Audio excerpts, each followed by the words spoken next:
الملك وهو على كل شيء قدير. هو الأول والآخر والظاهر والباطن وهو بكل شيء عليم.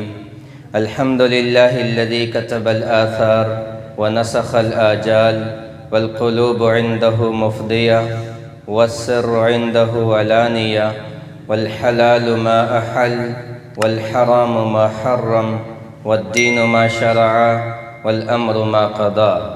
الخلق خلق والعبد عبد، وأشهد أن لا إله إلا الله وحده لا شريك له، وأشهد أن محمدًا عبده ورسوله. أما بعد، فأعوذ بالله من الشيطان الرجيم. بسم الله الرحمن الرحيم. وما الحياة الدنيا إلا متاع الغرور. وقال تعالى: فمن زحزح عن النار وأدخل الجنة فقد فاز. وما الحياة الدنيا إلا متاع الغرور. وقال النبي صلى الله تعالى عليه وسلم: الكيس من دان نفسه وعمل لما بعد الموت، والعاجز من أتبع هواه نفسه وتمنى على الله المعاني. وأيضا في حديث آخر عن أنس بن مالك رضي الله تعالى عنه قال رسول الله صلى الله تعالى عليه وسلم: الجنة تحت أقدام الأمهات، أو كما قال النبی صلی اللہ علیہ وسلم. درود شریف پڑھ لیں. اللہم صلی علی محمد وعلی آل سیدنا و مولانا محمد مبارک وسلم. بلغ العلا بکمالہ، کشف الدجا بجمالہ، حسنت جمیع خصالہ، صلو علیہ وآلہ. میرے محترم بھائیوں، بزرگوں، نوجوانوں، پردہ نشین ماؤں اور بہنوں، اللہ تعالیٰ اس کائنات کا بنانے والا ہے اور اس کائنات کو سجانے والا ہے، اس کائنات کو چلانے والا ہے. جو اس کائنات کو بنا رہا تھا، بنا دیا، بنتی رہے گی. سجایا تھا، سج رہی ہے، سجتی رہے گی. چلایا تھا، چل رہی ہے اور چلتی رہے گی.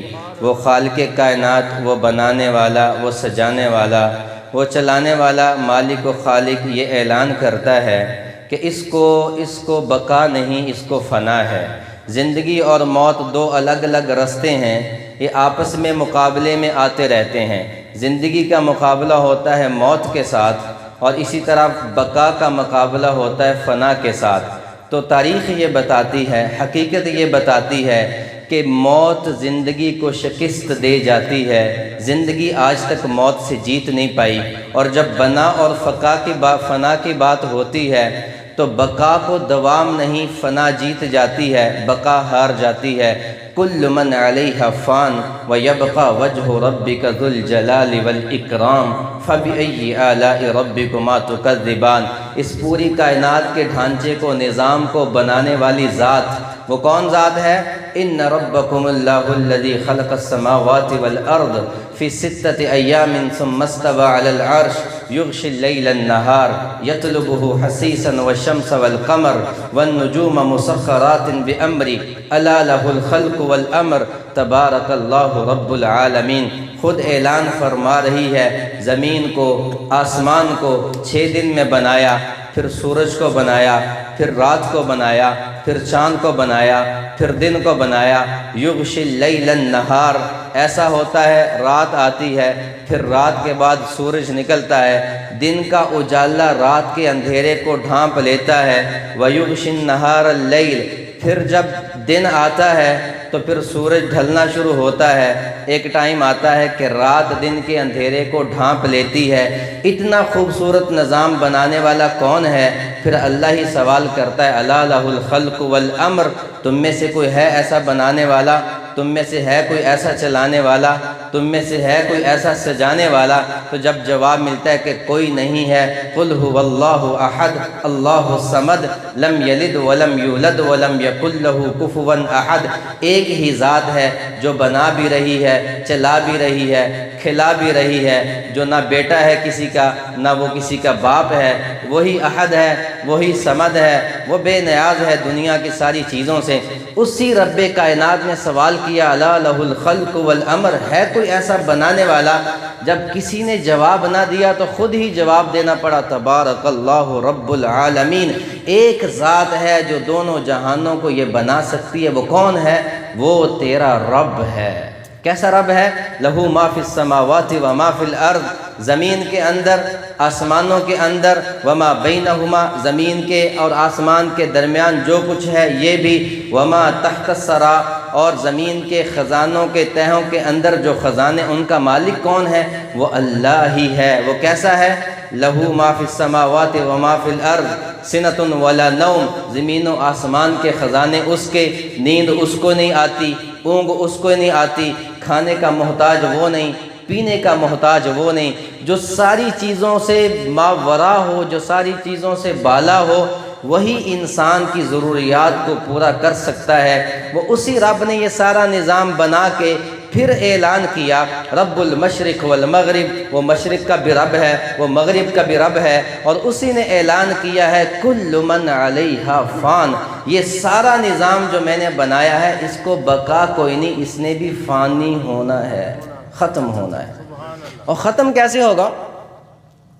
اوپر سے شروع کیا، اذا السماء انشقت وأذنت لربها وحقت وإذا الأرض مدت وألقت ما فيها وتخلت وأذنت لربها وحقت إذا السماء انفطرت وإذا الكواكب انتثرت وإذا البحار فجرت وإذا القبور بعثرت علمت نفس ما قدمت وأخرت يا أيها الإنسان ما غرك بربك الكريم، خود ہی سوال اٹھایا، خود ہی جواب دیا کہ میں اسے توڑوں گا، پھر توڑنے کا نقشہ بھی خود بیان فرما رہا ہے۔ میں آسمان کو توڑوں گا، میں پہاڑوں کو اڑاؤں گا، میں زمین کو پھاڑ دوں گا، ستارے چھپ جائیں گے، سورج بے نور ہو جائے گا، چاند اپنا حسن کھو دے گا، دریا اڑا دیے جائیں گے، سمندر اڑا دیے جائیں گے۔ القاریہ ملقاریہ وما ادراک ملقاریہ کذبت ثمود الحاقہ ملحاقہ وما ادراک ملحاقہ کذبت ثمود وعاد بالقاریہ۔ یہ سارا قرآن جتنی بھی میں آیات پڑھ رہا ہوں، یہ اللہ بتا رہا ہے کہ دنیا یہ دیکھنے کو تو اچھی لگتی ہے، بنائی بھی میں نے ہے، سجائی بھی میں نے ہے، لیکن اس کو ختم بھی میں کروں گا، پہاڑوں کو اڑا دوں گا۔ میں اور آپ، میری اور آپ کی عقل، سائنسدانوں کی عقل یہ سوچ بھی نہیں سکتی کہ پہاڑ بھی روئی کے وہ گالے بن کے اڑیں گے۔ سوچ سکتے ہیں ہم کہ کیٹو پہاڑ بھی اڑے گا، ہمالیہ پہاڑ بھی اڑے گا، ماؤنٹ ایورسٹ بھی اڑ جائے گا، زمین ختم ہو جائے گی، دریا سمندر خشک ہو جائیں گے، ستارے بے نور ہو جائیں گے، چاند بے نور ہو جائے گا، لیکن وہ ذات ہے، وہ فرما رہی ہے ہاں میں ایسا کر کے دکھاؤں گا۔ اور پھر زمین پہ بھی موت کا راج ہوگا، آسمان پہ بھی موت کا راج ہوگا۔ میرے بھائیوں، وہ اللہ ہمیں بتا رہا ہے کہ ایک دن ایسا آنے والا ہے، میں زمین کو بھی پھاڑوں گا۔ انا سببنا الماء صبا ثم شققنا الارض شقا فانبتنا فيها حبا وعنبا وقضبا وزيتونا ونخلا وحدائق غلبا۔ میں زمین کو حکم دوں گا، زمین پھٹ جائے گی، میں پہاڑوں کو حکم دوں گا، پہاڑ ریزہ ریزہ ہو کے اڑنے لگیں گے، سمندر اپنا حسن کھو دیں گے، دریا اپنی طغیانی کو بھول جائیں گے، اور اس زمین پہ موت ہوگی۔ جب زمین ختم ہو جائے گی، پھر پہلے آسمان پہ موت، پھر دوسرے آسمان پہ موت، فرشتوں کو موت، تیسرے آسمان پہ موت، فرشتوں کو موت، پانچویں، چھٹے، ساتویں آسمان پہ موت، فرشتوں کو موت۔ آج کوئی بھی نہیں بچا، نہ دنیا میں کوئی بچا ہے، نہ آسمان پہ کوئی بچا ہے۔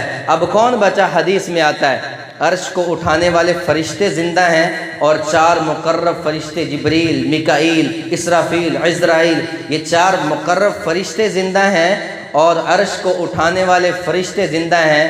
اللہ پوچھیں گے کون باقی ہے؟ تو کوئی باقی ہی نہیں، کائنات ٹوٹ چکی ہے، کائنات ختم ہو چکی ہے، زمین بھسم ہو چکی ہے، آسمان ساتوں اڑ چکے ہیں، اب اللہ کی ذات باقی ہے، حاملین عرش باقی ہیں، 4 مقرب فرشتے باقی ہیں۔ تو اللہ جاننے کے باوجود پوچھے گا کون باقی ہے؟ تو کہا جائے گا عرش کے فرشتے جبرائیل، میکائیل، عزرائیل، اسرافیل۔ تو اللہ فرمائیں گے مت جبریل و میکائیل، جبریل اور میکائیل مر جائیں۔ تو عرش کے فرشتے کہیں گے اللہ جبریل کو تو موت نہ دے، جو 1,24,000 نبیوں کا قاصد ہے، جو آپ کا مقرب ہے، فرشتوں کا سردار ہے۔ تو اللہ فرمائیں گے موت موت